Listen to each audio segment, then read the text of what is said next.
ஒரு ஜோடி ஒருவருக்கொருவர் எவ்வளவு பொருத்தமானவர்கள் என்பதை எப்படி அறிவது?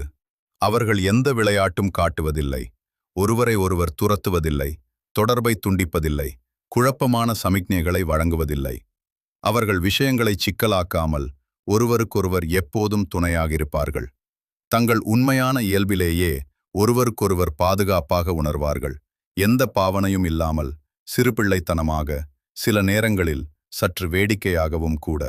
ஒருவருக்கொருவர் அருகில் இருக்கும்போது வளராத குழந்தைகளைப் போலவே நடந்து கொள்வார்கள். அதை இருவரும் விசித்திரமாக நினைக்க மாட்டார்கள்.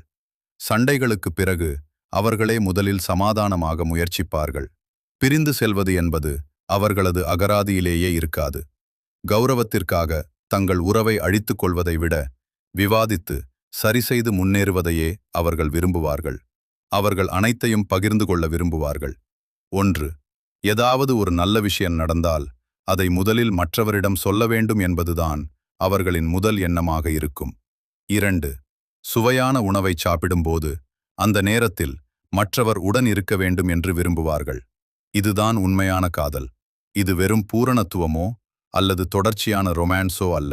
இது இருவர் ஒருவரையொருவர் எல்லா விஷயங்களிலும் சேர்த்து கொள்வதும் ஒருபோதும் மற்றவர் தனிமைப்படுத்தப்பட்டதாக உணரவிடாமல் இருப்பதுமாகும். அதுவே மிகச்சிறந்த பொருத்தம்.